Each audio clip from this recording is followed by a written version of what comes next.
এই দুষ্টু মেয়েরা মিলে তাদের টিচারের উপর পানি ফেলতে চেয়েছিল, কিন্তু ছেলেরা মুহূর্তেই ছাতা তুলে ধরল এবং টিচারকে লজ্জিত হওয়া থেকে বাঁচিয়ে দিল। এই মেয়েদের থেকে তো স্কুলের প্রিন্সিপালও ভয় পেত। পরের দিন টিচার ক্লাসে ঢুকতেই মেয়েটি তাকে এক ফাঁদে ফেলার চেষ্টা করল, কিন্তু টিচার দ্রুত এক ধারালো অস্ত্র নিল এবং নিজেকে ফাঁদে পড়া থেকে বাঁচিয়ে দিল। মেয়েরা আবার আক্রমণ চালাল, কিন্তু টিচার নিজের শক্তি ব্যবহার করে তাদের জিনিসপত্র ফের তাদের দিকেই ছুঁড়ে মারল। এটা দেখে টিচার একেবারেই রাগ করল না, বরং তাদের সঙ্গে এক খেলার সিদ্ধান্ত নিল। টিচার বলল, তোমরা যদি 3 দিনের মধ্যে আমাকে সবার সামনে লজ্জিত করতে পারো তবে আমি এই স্কুল ছেড়ে চলে যাব। পরের দিন স্কুলে আসার পথে মেয়েটিকে কিছু ছেলে আটকাল। তারা তাকে বিরক্ত করতে লাগলো এবং তাদের উদ্দেশ্য মোটেও ভালো ছিল না। তখনই এক স্টুডেন্ট গিয়ে টিচারকে সব জানালো। এটা শোনার সঙ্গে সঙ্গে টিচার সেখানে ছুটে গেল এবং ছেলেগুলোকে তাড়িয়ে দিতে বলল, কিন্তু তারা শোনার বদলে জেদ করতে লাগলো। তাই টিচার বুদ্ধি করে তাদের কাবু করে ফেলল এবং নিজের স্টুডেন্টকে রক্ষা করল। এখন মেয়েটিরও নিজের কৃতকর্মে লজ্জা হতে লাগলো। পরের দিন পুরো স্কুল জুড়ে ভয়ের পরিবেশ তৈরি হলো, কারণ এক নতুন স্টুডেন্ট এখানে ভর্তি হয়েছিল। কিন্তু সে কোনো সাধারণ স্টুডেন্ট নয়, সে শহরের সবচেয়ে বড় ড্রাগ ডিলার। প্রিন্সিপালও তার ভয়ে টেবিলের নিচে লুকিয়ে পড়ল।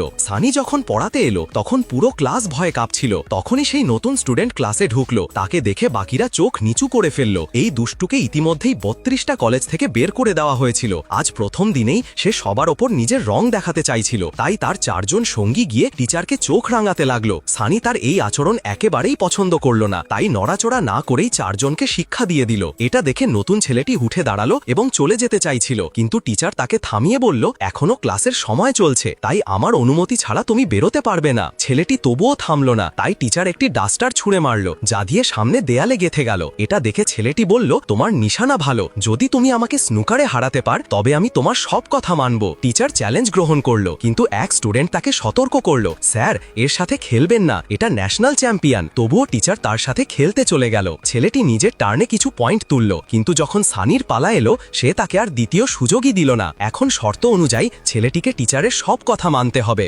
রাতে যখন এক দুষ্টু ছেলে বাড়ি ফিরল তখন সে বলল, আমি পড়তে যাচ্ছি। এটা শুনে তার বাবার মাথায় বজ্রপাত হলো। আমার ছেলে আর পড়াশোনা? সে চুপি চুপি গিয়ে দেখল সত্যিই তার ছেলে পড়ছে। প্রথমে সে ভাবল হয়তো চোখের ভুল, তাই বাড়ির অন্যদের নিয়ে গিয়ে তার ঘর পর্যন্ত গেল।